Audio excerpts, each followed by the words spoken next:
Thank you, Jay. On behalf of the team at Messiah Lifeways, and we have quite a few here at our front table, I'd like to thank Jay and his colleagues at Messiah College for hosting this great networking event. Great crowd.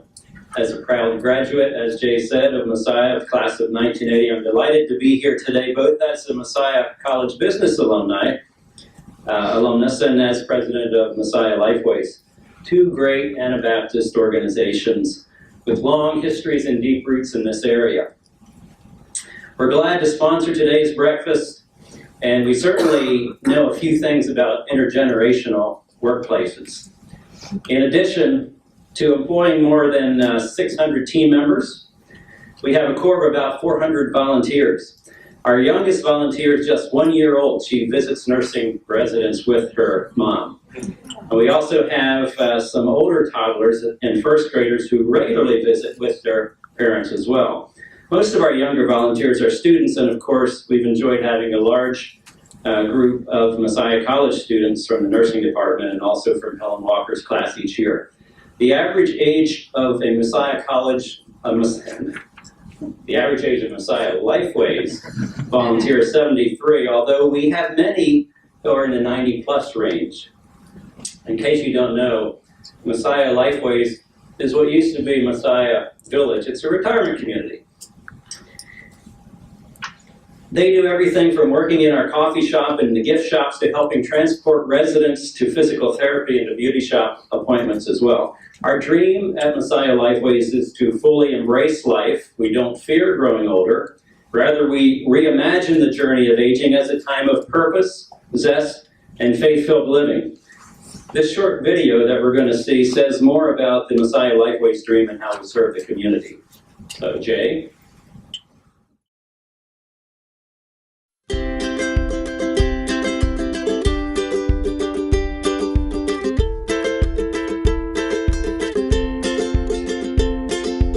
When you look deep into these eyes, you see eyes full of purpose, eyes full of courage, eyes that reflect the wisdom of a life embraced. These are the eyes through which we view the world, a world where the preconceptions of aging are seen in a completely new light. Founded on our rich history of enhancing the lives of older adults, we reimagine aging as a time of purpose, zest, and faith-filled living. At Messiah Lifeways, growing older is never viewed as the passage of time. To us, it is the emergence of our lives being lived fully.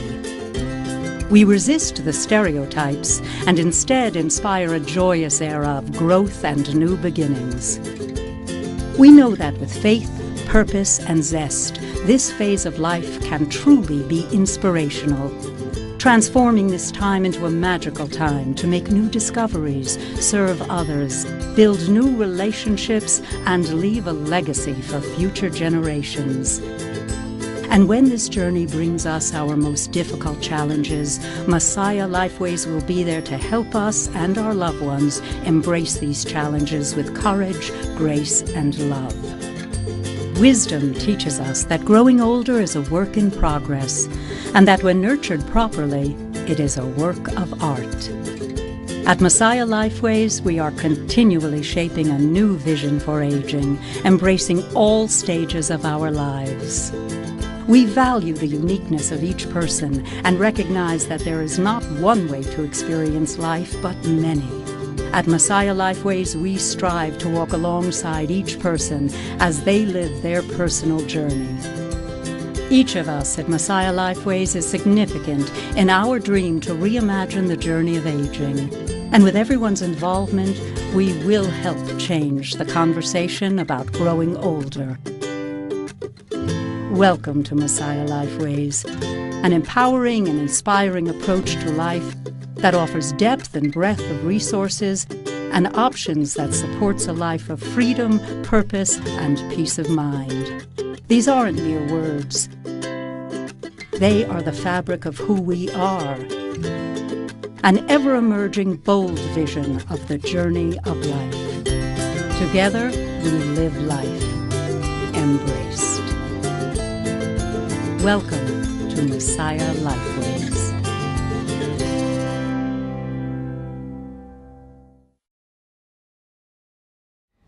Since we serve older adults and their families, it's also interesting to note that Messiah Lifeways employs many generations.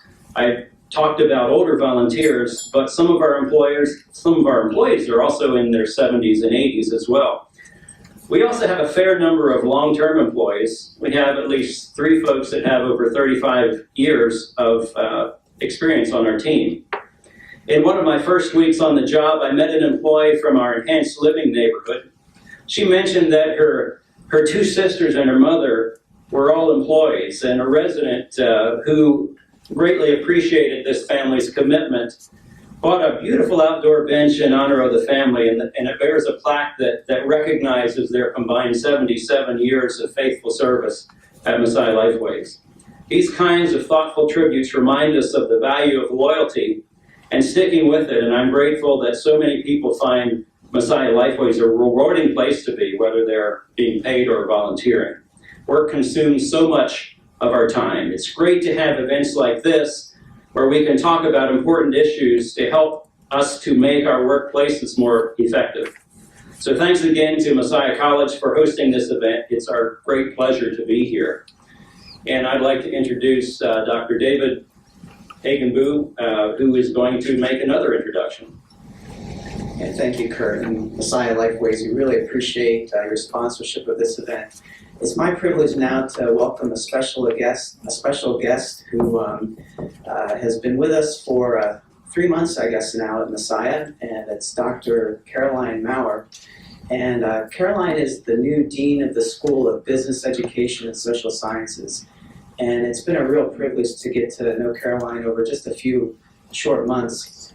She comes to us with an extensive background in higher education.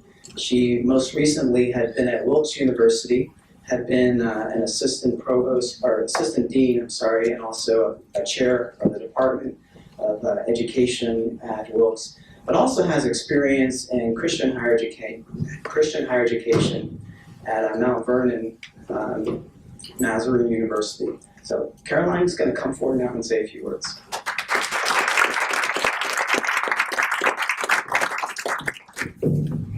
Thank you, and good morning, or should I say early morning. This is early. It's great to be here and see so many of you today. And I want to thank you for coming to the Messiah Business Alumni Association breakfast. As he said, my name is Caroline Maurer, and I should just say I'm the new dean because that's how everyone recognizes me. When I tell them my name, they go, "Oh, you're the new dean."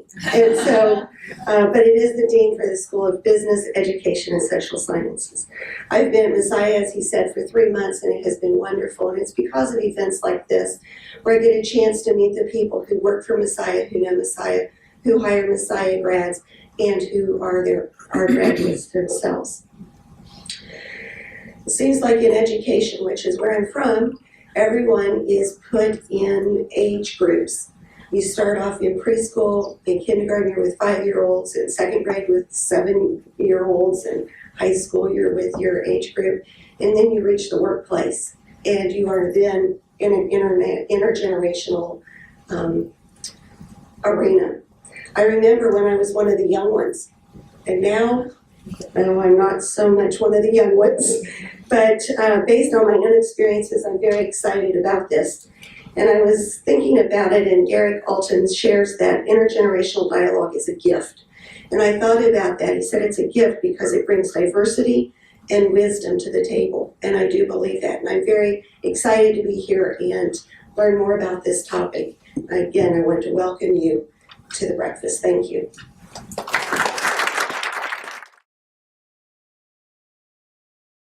And so my story was really more, so when Sarah brought the idea forward to us, my story was trying to recall when I entered the workplace and had different leadership challenges, or was just trying to adapt to a different workplace where I was maybe 15, 20 years younger than some of the people that I was working with, and trying to adapt and learn really what I was facing in the workplace more of an intergenerational challenge that I had, or was it really that I had not understood the other generations that I was working with, or were there other more organizational culture or leadership style differences that we needed to to be able to understand. And so we think you may all have similar experiences. So during this event, if you have any questions you want to bring forward, there is we have a Twitter account, and so you can submit that. And so depending on what generation you're from, it's either a hashtag beside business, it could be a pound symbol beside business, or it could be a number sign beside business. So you can use that to submit your question to Holly. Okay. At this point, I will welcome Holly up to the stage. We love mics. Hi everyone, my name is Holly. I'm really excited to be here. You will not see me up there, by the way. We're gonna have fun this morning. We're gonna talk, and I'm hopefully not gonna find a room in here that creates too much, or a space in here that creates too much feedback as we walk around. So apologize for that. I am not a Messiah alumni, so thank you for including me today. I'm a Geneva College alumni. Ooh, yay! I wasn't expecting that. Yeah, from Beaver Falls, Pennsylvania. I moved back to the Harrisburg area about 3 years ago, and I'm actually on the Geneva College Alumni Council, and just have a personal passion for working back with the institutions that I've gone through along my career, because I see a ton of value in it. I reached out to Dave and Jennifer and just had some lunch, and then lo and behold, got invited here. So I'm really excited to meet you guys. I'm the director of the Global Talent Planning and Workforce Analytics at the Hershey Company. Great place to work. Came from Minneapolis, where I was at General Mills, and going back after Geneva, I went to grad school at Cornell University in industrial labor relations, and then I went to GE. So I've kind of been in a lot of different places. Not a very typical career path, but definitely a lot of fun, and landed me here in this amazing area, which we love. I'm a member of the Living Water Community Church, so with Rachel, who's on the worship team with me. I know Randy, and I don't think I see here anybody else, but I knew I saw some familiar faces here. So God has definitely put us in a wonderful place and meeting wonderful people like all of you guys. All right, so surviving an intergenerational workplace. Yes, thank you, Dan, for sharing your story. And this is one we kind of had fun as we prepared for this. You guys all have stories, right? Does everybody have a story? I've seen some laughs already. See, it's a scary, exciting, somewhat taboo, filled with biases, filled with stereotypes. It is a topic that can lead you down into a number of different paths, right? So one of the things that, I laugh, I don't have a really funny story, but I'm pretty much one of the reasons that I think that I ended up getting called and talking about this. I made an offhanded comment, and I don't know if this is why or not, but to David Jennifer and said, yeah, I'm the youngest director at Hershey.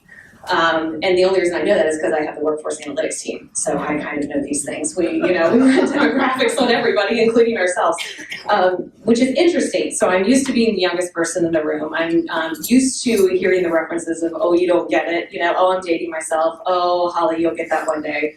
And trying desperately not to be perceived as the youngest. I remember my first performance review where I was by my wonderful manager at GE, who meant all the best, and said, don't put your hair back in a ponytail because you look young and people won't take you seriously. I was like, okay.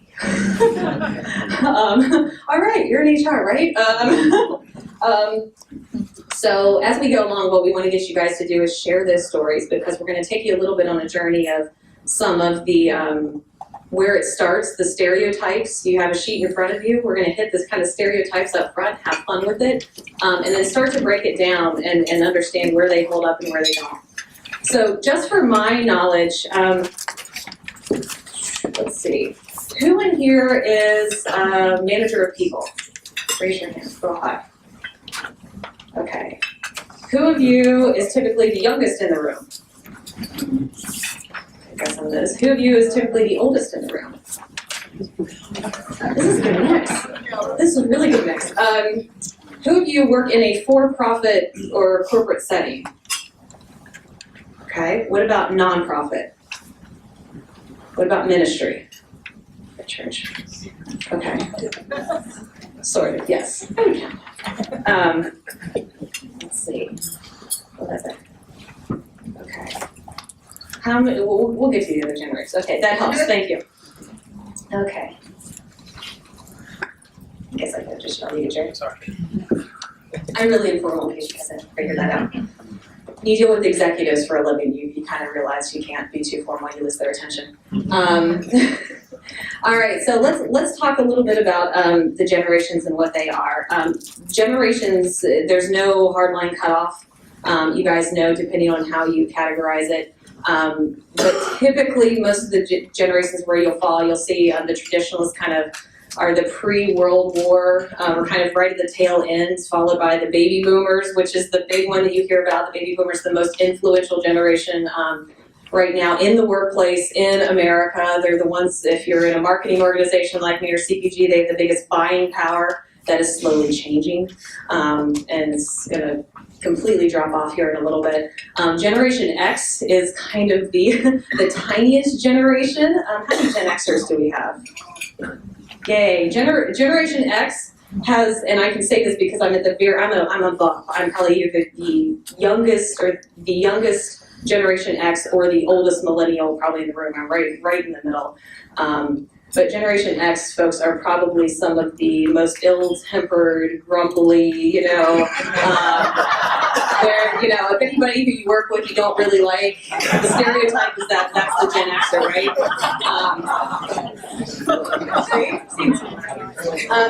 And then you've got the millennials. So then they're sandwiched by this huge cohort of millennials that's all the generation research is talking about, right? How many millennials do we have in here? It's all the youngest in the room. That's a good number. Millennials are going to take over the world, right? We all know that. They're the ones who are civic-minded. The rate of technology is, speeding up. They're using it. They're teaching us how to be global-minded. It's going to be a totally different group. Buying power is going to switch from the baby boomers to the millennials. Generation X really isn't going to have a lot of influence. Sorry, guys. But you raised the millennials, so it's really kind of a result of what you've done. And then you've got Generation Z, sometimes Z, sometimes called the homeland generation. My 6-year-old daughter, falls into this. And we have no idea what they're going to look like. So it's just kind of interesting. You can see in the handout, there's a ton of different associations that come with this. Anything surprising as you guys look through that? Have you all heard generation kind of discussions before? You've been in them? I think this is like the topic du jour, right? Everybody gets involved in one way, shape, or form. I think I've sat through at least 15 of these in my life. How long is a generation? Who knows? I heard it. It's different. Yes, it's different. Major events that happen in that lifetime? It does depend on major events. We're going to talk about that, but I heard the number 20. 20 is the average, yeah. So generally it's 20. Now, if you go back, and I was reading a bit in the Old Testament last night, you've got generations going from 50 to 100 years. So what's happening over time is now the latest generation cutoff is about 15 years. It's slowly getting closer and closer. It used to be defined by when somebody would have a child, the natural lifespan. So obviously somebody's not going to have a child of 15 years, so something else is going on. Some of that's globalization. Some folks theorize that it's technology. But what we know is what defines it is no longer just the birth years. It's common threads that go throughout their lives. And there's a couple different lines of thought. So I'm going to spend a little bit of time on theory and then we're going to talk. So I promise you it won't be that long and that boring. What we know is that there's formative events that happen during generations. And there's a couple line of theories that say generations tend to be the same and tend to have these same stereotypes because they all have gone through certain events. And that's kind of morphed all their brain waves into one and made me think exactly like every other millennial, even though I have a brother and sister who are a decade younger than me and also considered a millennial. I would tell you we're really, really different. They can multitask with like 8 different screens up on the computer, and I certainly can't.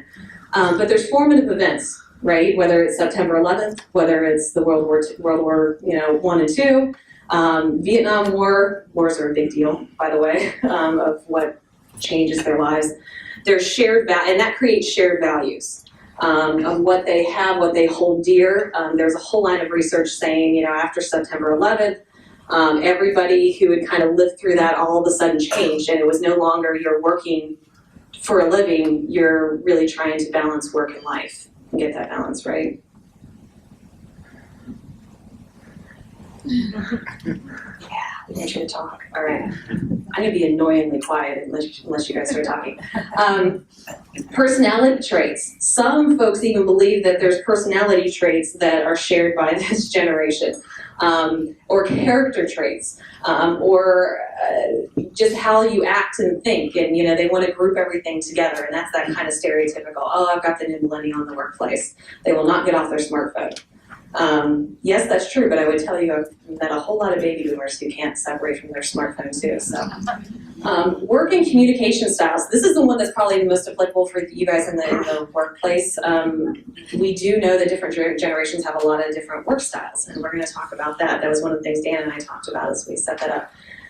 Then there's a whole line of thought that says, yeah, I get it. I was born in 1980.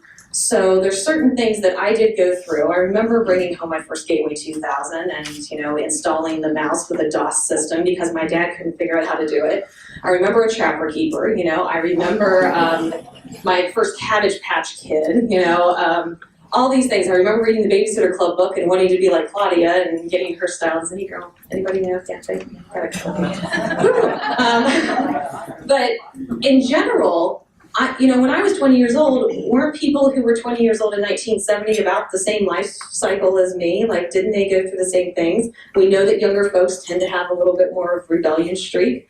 So are the 20-year-olds in 1970 that much different than the 20-year-olds today? So you have that woven in too, and there's a line of thought there. The other thing that's really interesting that I kind of stumbled upon more recently is anybody heard of Strauss and Howe's generational theory? We're going to get really academic for a second. Has anyone heard of it? A little bit? And the 4 turns? Okay. This one I think is the most fascinating. I'm not going to spend a lot of time on it, 1, because I'm not an expert, but 2, because we don't have a lot of time, but I would highly recommend you read it because I really got into this. Their whole thought is that since the 1500s, generations, there's a 4-cycle turn of generations, and 4 generations then repeat themselves, and each generation has a role to play. So let's talk through this, starting with the baby boomers. All right, the baby boomers. Let's talk about this. And so they are what he calls kind of the prophets or the idealists. They are raised in an increasingly indulgent time following the conclusion of a massive, he calls secular events, World War II, right?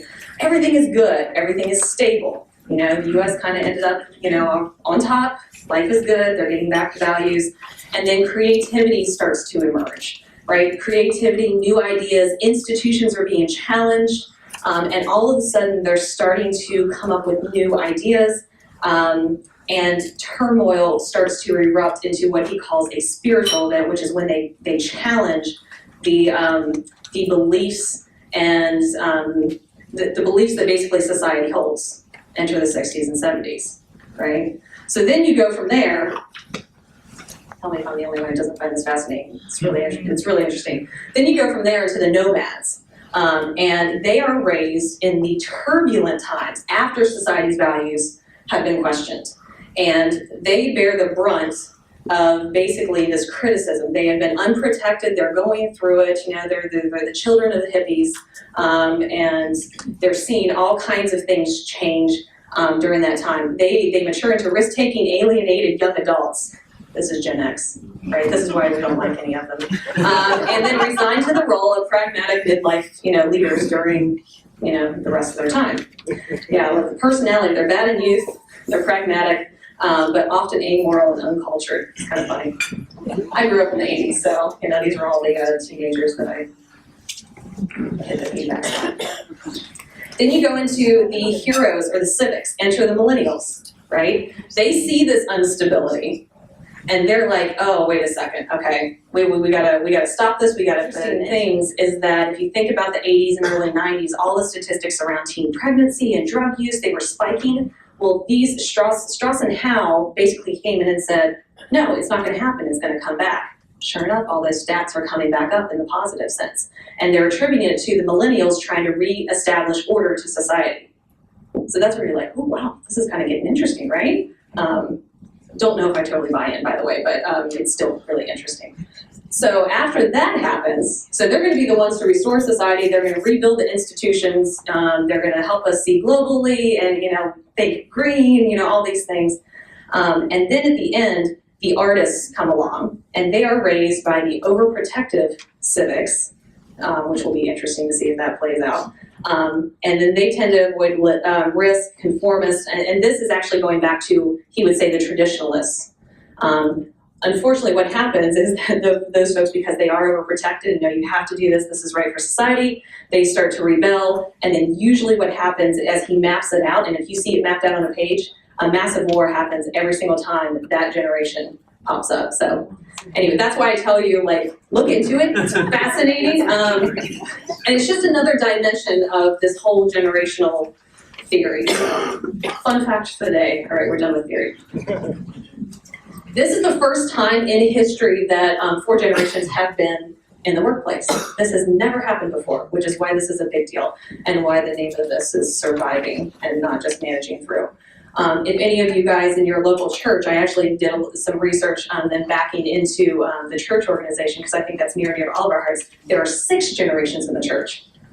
So think about that for those of you guys who are in any kind of ministry or, nonprofit or anything where you're getting that wide of an age span. I know we feel it. I'm looking at Rachel on the worship team, and we were lucky enough to be in a church that celebrates all different, nations and cultures and generations, and I feel it because we do a whole lot of things back from the 18th century that I had no idea what our worship leader is doing, but it's great. And so how do you appeal and how do you reach the minds and hearts for a lot of different folks? Same thing applies to the workplace. Organizations are organizations. All right. All right, so now Holly's gonna stop talking. And with all that said, we want you guys to start talking. So question 1 for your table groups. Go ahead and just kind of go around the table and share, have you experienced this? Have you experienced kind of a moment where you're like, wow, I am not playing by the rules that are set in this organization, and I don't know exactly what it is, but I think it's because of my generation and how I think and the values that I have. And question 2 is, how did you know it was a generational issue and not necessarily an organizational culture issue? Does that make sense? How did you know it wasn't the result of how the organization behaves versus just the generation you're in? So take about 10 minutes and talk about it, and then we're going to have some people stand up and share. So does anybody let's go through the generations. I want to hear some stories. And we're going to talk a little bit more. We've got a couple more questions to sort through groups, so you'll have a chance to pick up where you left off. Any of the traditionalist generation who want to share a good experience? I know we have some. Traditionalists. Do we have any? What are the traditional? Born before 45. They're not a Yeah, yes. Yeah, yay, thank you. What would you like to know?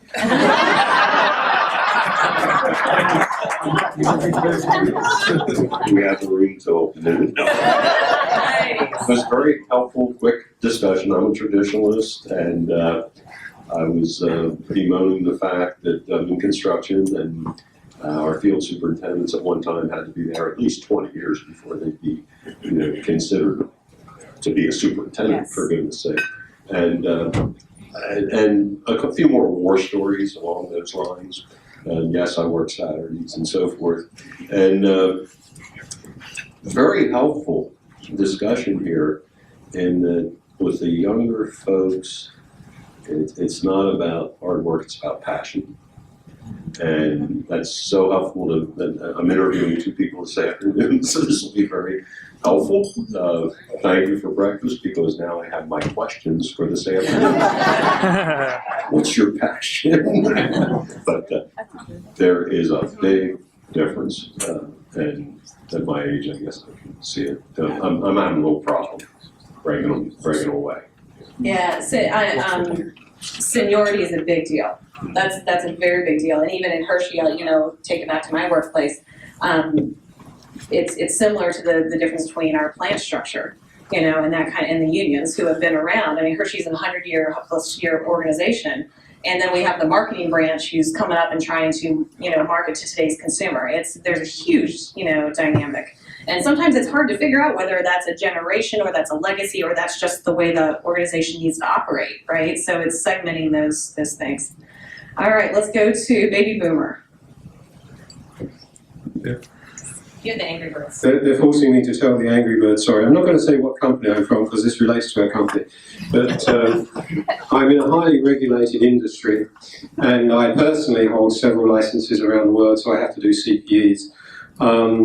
And one of the things we have to do, because we're highly regulated, is ethics and compliance, fraud and abuse, just educating everybody in the organisation. The average age of my corporation, which is about 35,000 people strong here in the United States, is 28. I am not the oldest person in the room this year, this morning, because I was born in 47. So normally I am the oldest person in the room. So this year, we get the notice giving us 30 days to take the fraud and abuse course.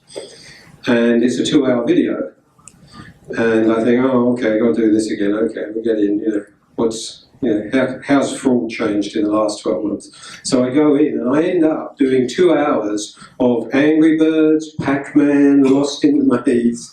And I'm just, getting tense because I'm saying, why don't you just send me the 6 pages I've got to read and then give me a link to answer the 12 questions, get my CPE, and I'm out of here. And I can do that in 15 minutes. But then somebody explained to me, well, if you go to the 20s and say, we need you to do 2 hours of fraud and abuse and ethics compliance training, we're not going to get anybody signing up. But if you go to them and say, well, we want you to do 2 hours of Angry Birds, then everybody signs up.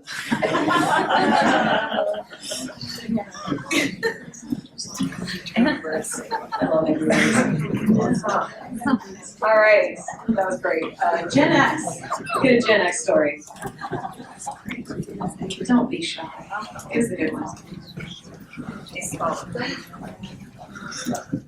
So when I left Messiah, I started at IBM, and I was a computer science major, and I was put in a unit so I'm 21, put in a unit where the youngest person in the unit was 55, all men.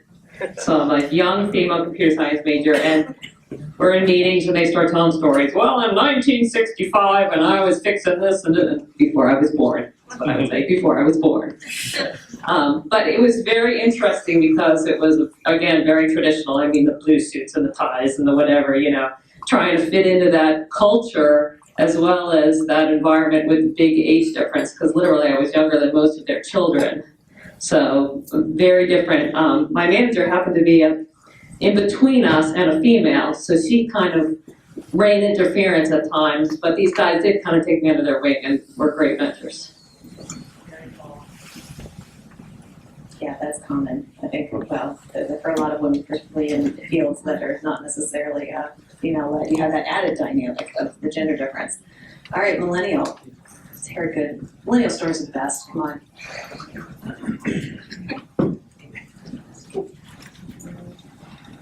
So, being in the banking industry, my previous role, I managed a group of primarily Gen X bankers and came in as this young manager, very excited to work with them in a one-on-one coaching atmosphere and really help develop their skills, give them some feedback based on these ride-alongs that I did on their sales calls. And I was just so excited to really help develop these folks. I was younger than all 9 of them.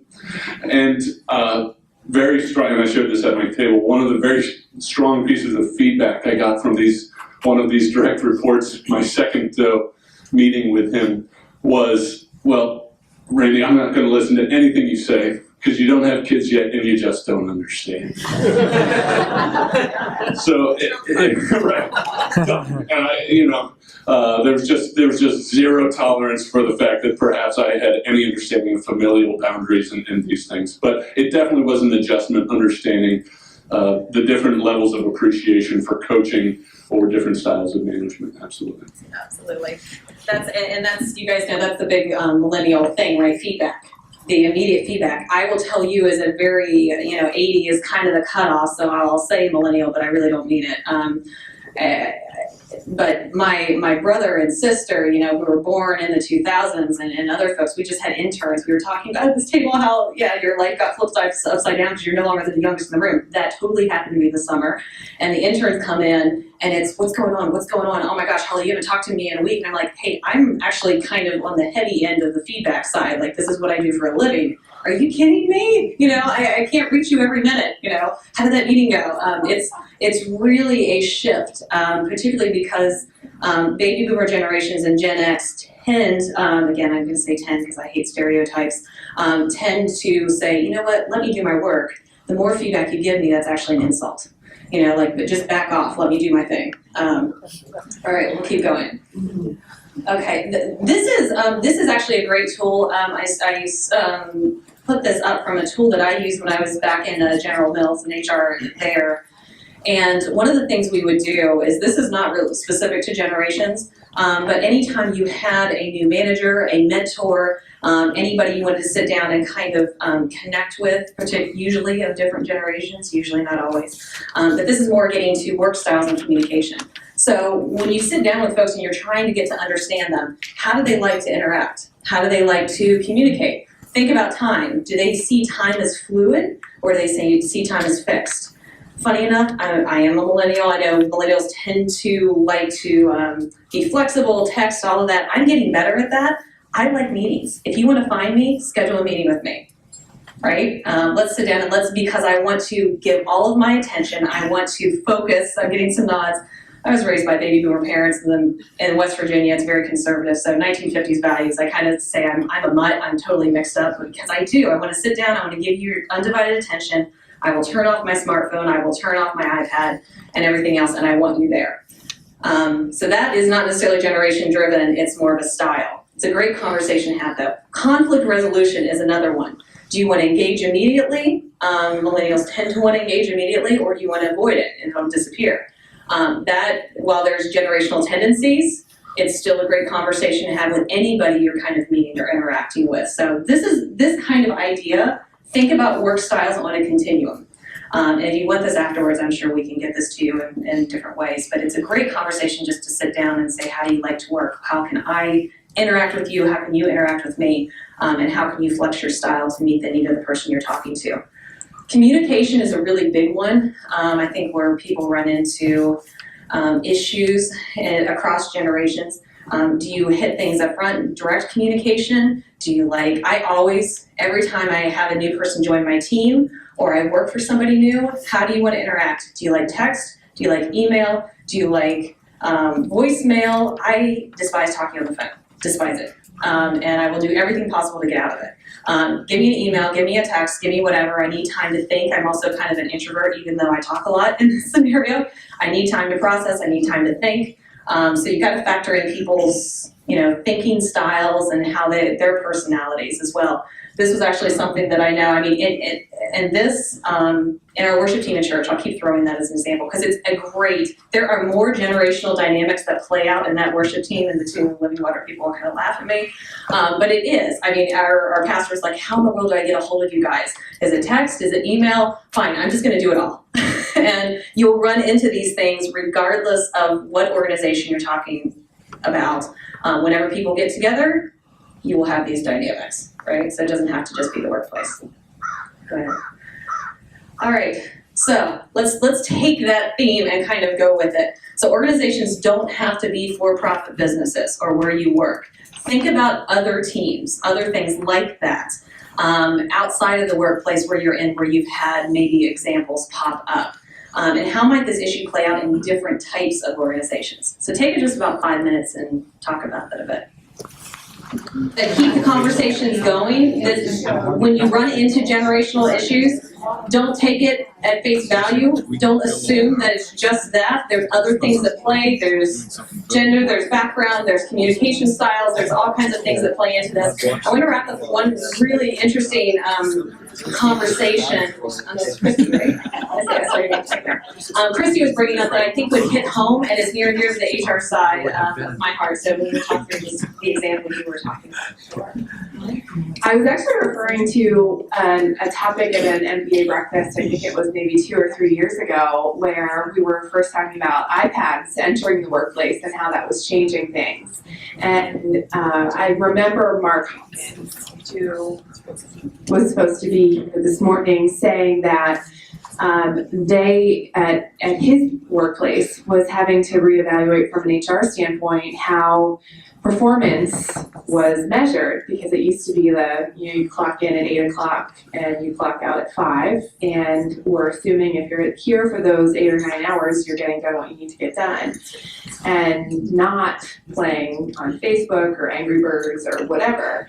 Whereas now we know that a lot of individuals coming from this generation who are entering the workplace, it's natural for them to take a break every once in a while, check Facebook or Twitter or things like that. And he was saying, and I thought this was really interesting, that they've had to really reevaluate how they're going to accommodate the top talent, quote unquote, that they're attracting, because they're finding that they want that top talent, but that top talent always also has expectations of the type of flexibility that the employer is going to offer. And so that really led to reevaluating, are we measuring based on time or are we measuring based on, here are our expectations for what you're accomplishing. We're going to be flexible in how you meet those expectations. So there's still guidelines, but just really working with that generation, which I know can be challenging. Mm-hmm. Yeah, and think about, thank you, by the way, think about the implications for that. I've had this issue happen. I have 2 analysts that work for me who are true analysts, data analysts. Think about that, millennial data analysts. How do they like to work? I'll tell you, not like me. So far, getting in my career, there's a lot of things that, I'm still more of that meeting person. I'm got a little more of that FaceTime in me. I'll stay late nights. I'll get in early.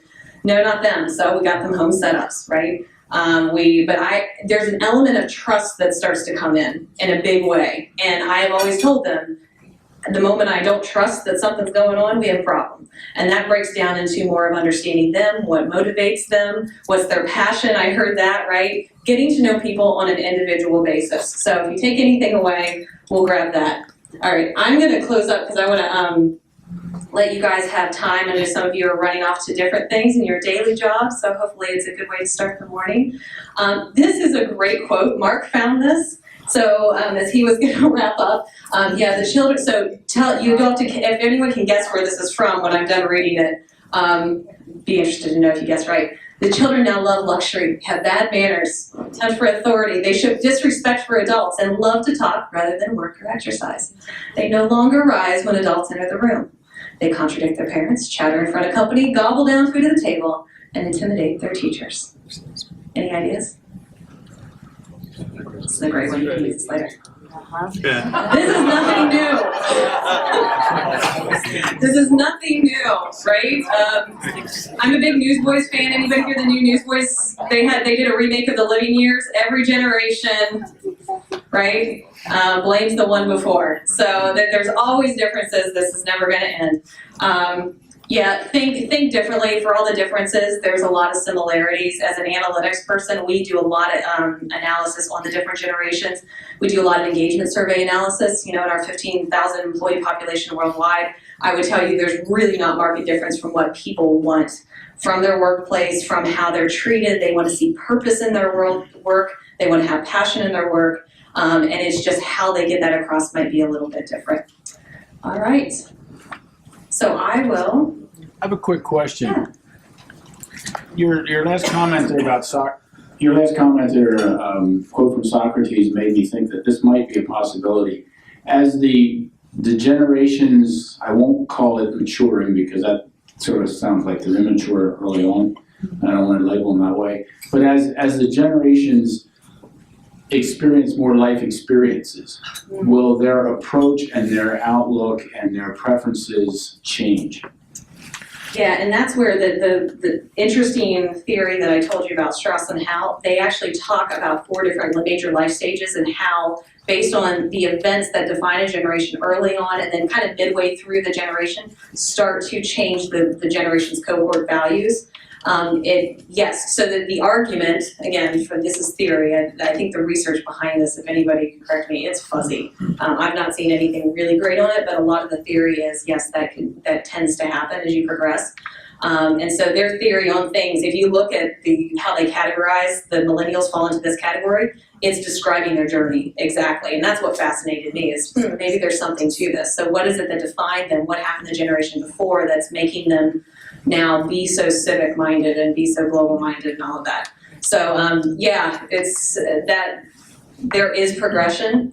They would argue that there's certain reasons of what happened in early childhood, right? For them, there's reasons why 9/11 happened when I was 18. There are certain things that I will now forever more think differently about because of that. That's the argument. Any other questions? Sorry to cut it short. You guys had some great conversations, so hopefully that met your expectations. Okay, I'll hand it back. Thank you guys. If you have questions.